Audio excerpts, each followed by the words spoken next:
کہ صبر کرنا کامیابی کو قریب کر دیتا ہے. صبر کرنا کامیابی کو قریب کر دیتا ہے.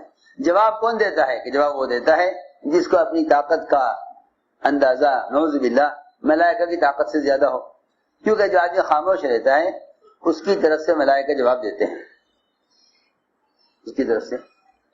جی ہاں، صحابہ کے صبر کی سب سے بڑی مثال، صحابہ کے صبر کرنے کی سب سے بڑی مثال وہ جواب نہ دینا ہے اور انتقام نہ لینا ہے. اس زمانے میں مسلمانوں میں غیروں سے انتقام کا جذبہ تو ہے، مسلمانوں میں غیروں سے انتقام کا جذبہ تو ہے، مگر ان کی ہدایت کا جذبہ نہیں ہے.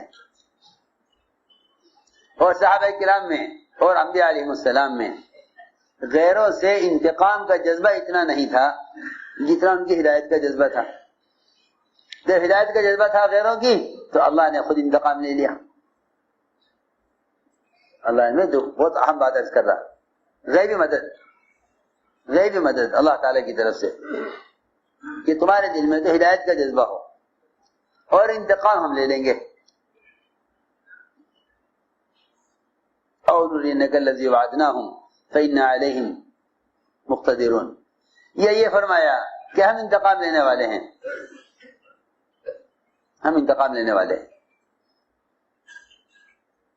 ہم انتقام لینے والے ہیں، اور ہم نے آپ سے جو وعدہ کیا ہے ہم اس وعدے کو پورا کرنے پر قادر ہیں. دھیان سے بات سننا، میں کچھ کہنا چاہتا ہوں.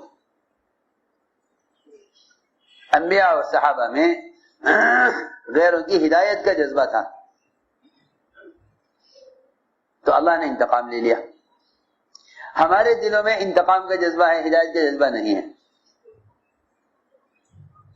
اللہ اکبر. جن کفار نے مہاجرین کو مکے سے نکالا وہ مدینہ منورہ میں روزانہ ان کی ہدایت کے لیے دعا کیا کرتے تھے کہ اللہ ہمیں نکالنے والوں کو ہدایت دے. بلال رضی اللہ تعالی عنہ ایک اونچے مکان پر فجر کی اذان روزانہ دیا کرتے تھے، کیونکہ اس زمانے میں اذان مسجد سے نہیں ہوتی تھی، اذان مسجد سے باہر ہوتی تھی، کیونکہ اذان ہے ہی مسجد میں باہر والوں کو مسجد میں لانے کے لیے، اذان ہے باہر والوں کو مسجد میں لانے کے لیے. بلال رضی اللہ عنہ ایک اونچے مکان پر چڑھ کر اذان دیتے تھے. معمول روزانہ کا یہ تھا کہ وہیں تہجد پڑھتے مکان کی چھت پر، اور پھر انتظار میں رہتے صبح صادق ہونے کے. جب دیکھتے کہ صبح صادق قریب ہے تو ایک انگڑائی لیتے سستی دور کرنے کے لیے، اور پھر قریش کی ہدایت کے لیے دعا کرتے. قریش کی ہدایت کے لیے دعا کرتے، قریش کی ہدایت کے لیے دعا کرتے، نکالنے والوں کو، ستانے والوں کو، ان سب کو اللہ تعالی کی طرف سے ان سب کے لیے ہدایت مانگتے. روزانہ کا معمول تھا. اللہ تعالی نے انتقام اس لیے لیا اور صحابہ کو کامیاب اس لیے کیا کہ ان کے دل میں انتقام کا جذبہ نہیں تھا، ان کے دل میں ان کی ہدایت کا جذبہ تھا. اس زمانے کے مسلمانوں کے دلوں میں غیروں سے انتقام کا جذبہ ہے، غیروں سے انتقام کا جذبہ ہے. ان کی ہدایت کا جذبہ تو ہے نہیں، ان کی ہدایت کا جذبہ نہیں ہے. اور ایک گندا جذبہ یہ ہے کہ ان کے ہاتھ میں جو اختیارات ہیں اور جو ملک ان کے پاس ہے وہ ہمیں مل جائے تاکہ ہم اس قوت سے اسلام کو قائم کر لیں. ایک غلط خیال یہ بھی ہے. میں نے ایک بات عرض کی ہے کہ خاموش رہ جانا، انتقام نہ لینا، یہ صبر کی مدت کو کم کر دیتا ہے اور کامیابی اور فتح کو قریب لے آتا ہے، کامیابی اور فتح کو قریب لے آتا ہے. اللہ تعالیٰ کی غیبی مدد ان کے ساتھ ہوتی ہے جو صبر کر لیں اور جواب نہ دیں، صبر کرنے جواب نہ دیں. ابو بکر رضی اللہ تعالیٰ عنہ کو ایک مشرک نے گالیاں دی، خوب برا بلا کہا، سنتے رہے. خاموش رہے. حضور اکرم صلی اللہ علیہ وسلم کھڑے رہے. ایک بات اس نے ایسی کہہ دی کہ جس کا جواب دینا ضروری ہو گیا.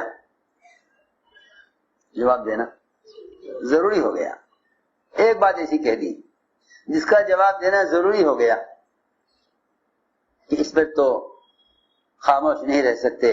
اس لیے کہ ساری باتیں ایک طرف ہم برداشت کر لیں گے، مگر یہ ایسی بات کہہ دی کہ اس کا تو جواب دینا ہی پڑے گا. سنو تو صحیح. جیسے اس کی بات کا جواب دیا ابوبکر رضی اللہ تعالیٰ عنہ نے، حضور اکرم صلی اللہ علیہ وسلم اعراض کر کے وہاں سے چل دیے. رسول اللہ کیا بات ہے؟ اس نے مجھے یہ کہا. میں خاموش رہا. میں نے ایک بات کا جواب دے دیا تو آپ چل دیے میرے پاس سے. فرمایا ہاں ابوبکر بات یہ ہے کہ جب تم خاموش تھے میں دیکھ رہا تھا کہ فرشتہ تمہاری طرف سے جواب دے رہا ہے، مگر جب تم نے جواب دیا تو اللہ کی مدد اٹھ گئی اور فرشتہ واپس جانے لگا. جب فرشتہ جانے لگا واپس تو میں بھی ہٹ گیا وہاں سے کہ اب اللہ کی مدد جا رہی ہے، اب یہاں سے ہٹ جانا چاہیے. میرے دوستو عزیزو، ہم نے عرض کیا کہ اللہ تعالی کی طرف سے 5 وعدے تقوی اور صبر پر ہیں. 5 وعدے تقوی اور صبر پر ہیں. جو آدمی گناہ سے بچنا چاہے گا اللہ اس کو بچا کر نکالیں گے. پہلا وعدہ ہے من یتق اللہ یجعل له مخرجا. کیا مطلب ہے مخرج کا؟ کہ جو آدمی تقوی اختیار کرے گا ہم اس کو ہر ناممکن جہاں نجات اور کامیابی ممکن نہ ہو ہم وہاں سے اس کو نکالیں گے.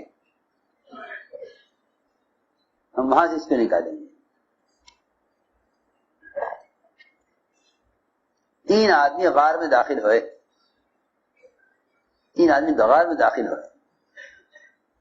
اور غار کا چٹان سرکی اور اس نے ان تینوں کو غار کے اندر ایسا بند کر دیا کہ ان کے لیے سوائے موت کے کوئی راستہ نہیں تھا، نکلنے کا کوئی راستہ نہیں. اللہ نے آزمایا کہ دیکھنا یہ ہے کہ یہ حال آیا ہے چٹان کا اور یہ حال آیا ہے ان کو موت دکھلانے کا، اور یہ ایسا حال آیا ہے کہ جس سے بچنے کا کوئی راستہ نہیں ہے. جہاں کوئی سبب نہ ہو وہاں یہ اللہ کو کیا پیش کرتے ہیں. سنو غور سے بات. جہاں کوئی سبب نہ ہو وہاں یہ کیا کرتے ہیں؟ اللہ تعالی نے چٹان کو سرکا کر راستہ بند کر دیا. اور یہ واقعہ آنے والی امت کو کامیابی کے اسباب بتلانے کے لیے ہے.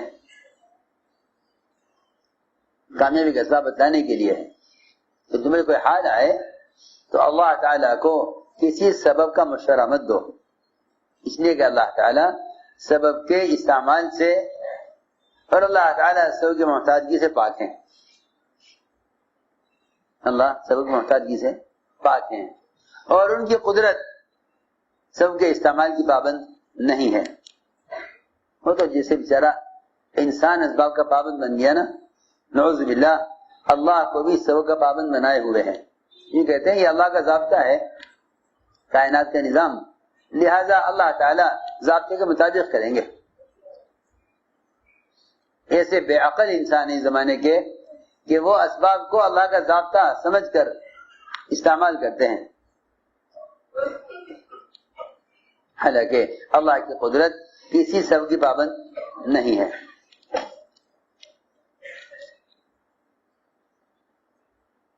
ملائکہ اس کی مخلوق ہیں. وہ ملائکہ کو استعمال جو کرتے ہیں انسانوں کے امتحان کے لیے استعمال کرتے ہیں.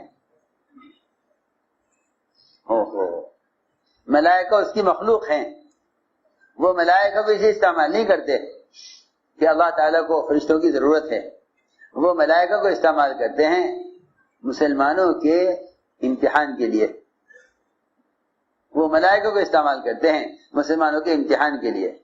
ابراہیم علیہ السلام کا امتحان ہی تو تھا کہ ہم دہکتی ہوئی آگ میں ڈالے جانے سے پہلے جبرائیل کو بھیج کر دیکھتے ہیں آیا ان سے مدد لیتے ہیں یا نہیں لیتے۔ انہوں نے صاف انکار کر دیا، ہمیں آپ کی حاجت نہیں ہے۔ معلوم ہو گیا کہ سارے ملائکہ میں سب سے بڑے جبرائیل، سارے ملائکہ میں سب سے بڑے جبرائیل، ہم نے ان کو بھیجا تھا مدد کے لیے، انہوں نے کہہ دیا ہمیں آپ کی حاجت نہیں ہے۔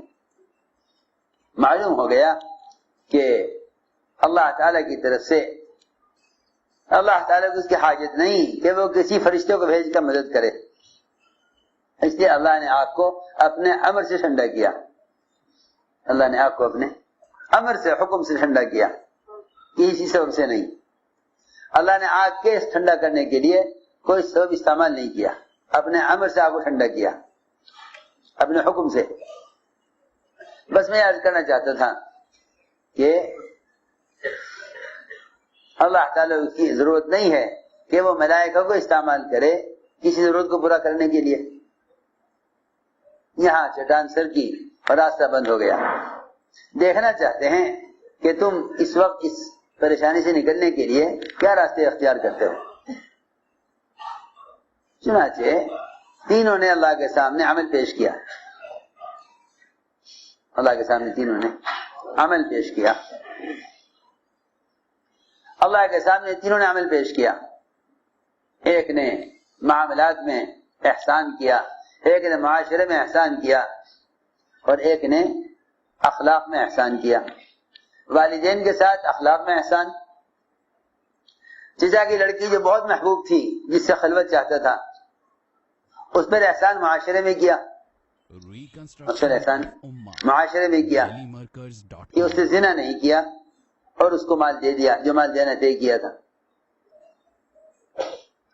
مزدور کے ساتھ احسان کیا، ہم تو احسان اس کو سمجھتے ہیں کہ مزدور نے مزدوری کی ہے، مزدور نے مزدوری کی ہے، اس کا پسینہ سوکھنے سے پہلے اس کی تنخواہ دے دی جائے، مزدوری دے دی جائے۔ حالانکہ یہ احسان نہیں ہے، یہ احسان نہیں ہے۔ مزدوری کو اس کا پسینہ سوکھنے سے پہلے دے دینا یہ احسان نہیں ہے۔ ارے سنو دھیان سے بات، ہم اپنے واجب کے ادا کرنے کو دوسروں پر احسان سمجھتے ہیں، اپنے واجب کے ادا کرنے کو دوسروں پر احسان سمجھتے ہیں۔ احسان کے تین درجے ہیں، احسان کے تین درجے ہیں، احسان کے تین درجے ہیں، سب سے اعلیٰ درجہ، درمیانہ درجہ اور سب سے گھٹیا اور سب سے ادنا درجہ۔ احسان کے تین درجے ہیں، سب سے اعلیٰ، درمیانہ اور سب سے گھٹیا۔ اور اب اس زمانے میں آپ دیکھیں گے کہ سب سے گھٹیا درجہ احسان کا سب سے اعلیٰ بنا ہوا ہے، سب سے گھٹیا درجہ احسان کا سب سے اعلیٰ بنا ہوا ہے۔ ہماری بات توجہ چاہتی ہے بہت۔ احسان کا سب سے گھٹیا درجہ اس زمانے میں لوگوں میں سب سے اعلیٰ بنا ہوا ہے۔ احسان کا سب سے گھٹیا درجہ اور احسان کا سب سے ادنا درجہ یہ ہے کہ جو آپ پر احسان کرے آپ اس پر احسان کریں، جو آپ پر احسان کرے آپ اس پر احسان کریں، جو آپ پر احسان کرے آپ اس پر احسان کریں۔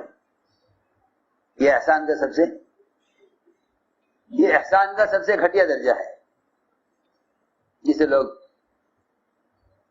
لوگ کر کے سمجھتے ہیں کہ ہم نے بڑا تیر مارا ہے اور ہم نے بڑا کام کیا ہے۔ میری بات یاد رکھو، محسن کے احسان کا بدلہ دینے سے، محسن کے احسان کا بدلہ دینے سے امت نہیں بنتی. حضور اکرم صلی اللہ علیہ وسلم نے امت بنائی ہے. سنو بہو کیا کہہ رہا میں، محسن کے احسان کا بدلہ دینے سے امت نہیں بنتی. آپ پر احسان کیا، آپ نے اس کا احسان کر دیا، یہ تو اس کے احسان کا، یہ اس کے احسان کا بدلہ ہے جو آپ کے ذمہ واجب تھا ادا کرنا. اذا حییتم بتحیۃ فحیوا باحسن منها او ردوها. اگر تمہیں کوئی آدمی کوئی ہدیہ دے تم بھی اس کے بدلے میں ہدیہ دے دو. چاہیے تمہیں بھی، یہاں تک کہ تمہیں سلام کرے تم جواب میں سلام کا جواب دو، اس نے تمہیں سلام کیا ہے. میں نے عرض کیا احسان کا سب سے گھٹیا درجہ یہ ہے، احسان کا سب سے گھٹیا درجہ یہ ہے، سب سے ادنا درجہ کہ آپ احسان کرنے والے کے احسان کا جواب دیں. اور احسان کا درمیانہ درجہ یہ ہے، احسان کا درمیانہ درجہ یہ ہے کہ جس شخص نے آپ پر کبھی کوئی احسان نہ کیا ہو، آپ پر کبھی کوئی احسان نہ کیا ہو، آپ پر کبھی کسی نے کوئی احسان نہ کیا ہو، کبھی آپ کے کسی کام نہ آیا ہو، چھوٹا کام یا بڑا کام، آپ اس کے کام آئیں، اس پر احسان کریں، یہ احسان کا درمیانہ درجہ ہے، یہ احسان کا درمیانہ درجہ ہے، یہ احسان کا درمیانہ درجہ ہے. اللہ اکبر. معلوم ہو گیا کہ یہ احسان کا ادنا درجہ ہے، یہ درمیانہ درجہ ہے، تو پھر اعلیٰ درجہ کیا ہے احسان کا؟ کہ احسان کا اعلیٰ درجہ یہ ہے کہ جو آپ کو جتنا زیادہ ستانے والا ہے آپ اس پہ اتنا زیادہ احسان کریں. یہ ہے سمجھنے کی بات، یہ ہے سمجھنے کی بات. احسان کرنا ستانے والوں پر، یہ احسان کا اعلیٰ درجہ ہے، کیونکہ محمد صلی اللہ علیہ وسلم نے ہر عمل کو، ہر کام کو اعلیٰ درجہ کا کر کے دکھلایا ہے، اعلیٰ درجہ کا. اتبعوا ھذا النبی الامی، ان کے طریقے کا اقتداء کرو، یعنی جو عمل کی سطح اور جو عمل کا معیار انہوں نے قائم کیا ہے اس پر آنے کی کوشش کرو. تو میں نے عرض کیا کہ انہوں نے 3 لائنوں میں احسان کیا. ایک مزدور کے ساتھ احسان کہ اس کے مال سے جتنا مال تیار ہوا تھا ساری وادی بکریوں کی اس کو دے دی کہ سب مال تو لے جا، یہ تیری مزدوری رہ گئی تھی میرے پاس، اس سے میں نے مال تیار کیا ہے، یہ سارا مال تیرا ہے. اس نے کہا مذاق نہ کر، میرا تو جو حق بنتا ہے وہ دے دے. اس نے کہا نہیں، یہ حقیقت ہے، مذاق نہیں ہے، یہ سارا مال تو لے جا. چچا کی لڑکی سے خلوت چاہتا تھا، وہ تیار نہ تھی. قحط سالی آئی تو محتاج ہو کر اس کے پاس آئی، اس کو 120 دینار دینا طے کیا یا 300 دینار. کہتا ہے کہ جب میں اس کے کام کے درمیان بیٹھ گیا برے ارادے سے تو بس اللہ کے ڈر سے میں نے یہ کام نہ کیا اور اس پر ایسا نہیں کیا کہ مال اس کو دے دیا. اس نے کہا آپ کی شرط پوری نہیں ہوئی، خواہش پوری نہیں ہوئی، مال کیوں دے رہے؟ کہ نہیں میں یہ کام نہیں کروں گا، یہ مال تو لے جا. اے اللہ اگر میں نے یہ کام تیری رضا کے لیے کیا ہے تو ہمیں یہاں سے نکال دیں. والدین کے ساتھ یہ احسان کہ رات بھر دودھ کے پیالے لے کر کھڑے رہے کنارے ان کے سرانے، اور صبح والدین کو دودھ پلایا، اس سے پہلے بچوں کو بیوی کو نہیں پلایا. میں عرض کر رہا تھا کہ اس چٹان کو سرکانے کے لیے اور راستہ کھولنے کے لیے کہیں پورے قصے میں نہیں ہے کہ اللہ سے یہ کہا ہو اے اللہ فلاں فرشتے کو یا فلاں زلزلے کے جھٹکے کو لے آ جس سے یہ چٹان ہل جائے یہاں سے. کیا کہ دیکھو تمہیں اس تنگی سے کوئی چیز نکال نہیں سکتی سوائے اس کے کہ تم اللہ کے سامنے اپنا عمل پیش کرو. میں نے عرض کیا کہ سب سے بنیادی بات یہ ہے کہ اللہ تعالی ہر زمانے میں ہر تنگی سے نکالنے کے لیے اللہ نے دو چیزوں کا حکم دیا ہے، صبر اور تقوی. یوسف علیہ السلام نے بھائیوں کی اذیت پر صبر کیا، انتقام نہ لے کر، اور بھائی کی اذیت پر صبر کیا ان پر احسان کر کے. انہوں نے تو یہ کیا، یہاں ان کو خوب بھر کر دے رہے غلہ، خوب غلہ بھر کر دے رہے، خوب غلہ بھر کر دے رہے. یہ نہیں کہ آج انتقام کا دن ہے، کنویں میں ڈالے جانے کا انتقام لے لو، یا وہاں چند کوڑیوں میں بیچنے کا انتقام لے لو. نہیں، جن کا جذبہ انتقام کا ہوتا ہے ان پر نعمتیں باقی نہیں رہتی. انتقام کے جذبے سے نعمتیں ضائع ہو جاتی ہیں، اور انتقام نہ ہو، انتقام کا جذبہ نہ ہو تو اللہ تعالیٰ پھر نعمتوں کے اندر دوام اور ہمیشگی پیدا فرما دیتے ہیں. سنو غور سے. تو میں نے عرض کیا پہلا وعدہ یہ ہے من یتق اللہ یجعل له مخرجا، کہ جو آدمی گناہ سے بچنا چاہتا ہے اللہ اس کے لیے نکلنے کا راستہ بنا دیتے ہیں. ایک تو حالات تنگی سے نکلنا، اور دوسرا یہ ہے کہ اللہ تعالی ایسے لوگوں کے لیے رزق کے دینے کا ایسا راستہ کھول دیتے ہیں، رزق کے دینے کا کے لیے ایسا راستہ کھول دیتے ہیں جہاں گمان خیال نہیں پہنچتا. وَيَرْزُقُ مِنْ حَيْثُ لَا يَحْتَسِبُ، ایسی جگہ سے ہم رزق دیتے ہیں جہاں ان کا گمان خیال نہیں پہنچے گا. اندازہ کریں آج کل لوگ لوہے کی تجوری میں پیسہ رکھتے ہیں کہ چوہا اس کو کاٹتا نہیں، لیکن جو آدمی تقوی اختیار کرے ہم ان کو ایسی جگہ سے رزق دیں گے جہاں سے تمہیں مال کے ضائع ہونے کا اندیشہ ہوگا، ہم اس راستے سے ان کو مال عطا فرمائیں گے. ہم وہاں سے مال دیں گے جہاں سے مال کے ضائع ہونے کا خطرہ ہے. ان کے چوہے تجوری سے ان کے چوہے جو ہے وہ ان کے مال کو ضائع کر دیتے ہیں، ان کے مال کو ضائع کر دیتے ہیں. ایک بادشاہ نے ملک چھوڑ دیا تھا، اس کے ملک کو چوہوں نے اتنا کھوکھلا کر دیا تھا زمین کو نیچے سے کہ بادشاہ کو ان کی وجہ سے ملک چھوڑنا پڑا، ملک چھوڑنا پڑا. ایسے چوہوں نے تنگ کیا کہ بادشاہ کو ملک چھوڑنا پڑا،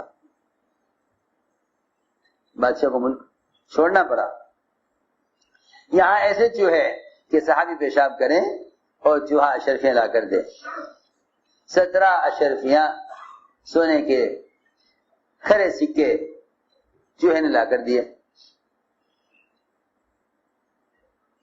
پیشاب کرتے ہوئے، نماز پڑھتے ہوئے نہیں، کیونکہ ہمیں تو نماز سے کامیابی اس لیے بھی نظر نہیں آتی کہ دنیا کی کسی حاجت کے لیے نماز پڑھتے ہیں. اعمال کی جان نکل جاتی ہے جب کسی عمل کو دنیا کی غرض کے لیے کیا جاتا ہے. عمل کی جان نکل جاتی ہے جب کسی عمل کو کسی دنیاوی غرض کے لیے کیا جاتا ہے. سب سے پہلی بات تو یہ ہے، اخلاص اور نیت کا تقاضا یہ ہے کہ اللہ کے ہر حکم کو اللہ کے حکم کے لیے پورا کرو. ہاں اس کے وعدوں کا یقین تو کرو، مگر اس کے وعدوں کی نیت مت کرو. ایسی حضرت کی بات ہے، اس کے وعدوں کا ارے بھائی جاگ کے سننا، اس کے وعدوں کا یقین تو کرو، اس کے وعدوں کا یقین تو کرو، اس کے وعدوں کا یقین تو کرو کہ یہ وعدہ حق پورا ہو کر رہے گا، لیکن اس کے وعدوں کی نیت مت کرو. کیا فرق ہے؟ فرق یہ ہے اے اللہ میں یہ عمل کر رہا ہوں تیرے لیے، تو راضی ہو کر اپنے وعدے کو پورا کرے گا. ایک تو بات یہ ہوئی. ایک بات یہ ہے کہ یہ میں عمل اس لیے کر رہا ہوں تاکہ میرا فلاں کام ہو جائے.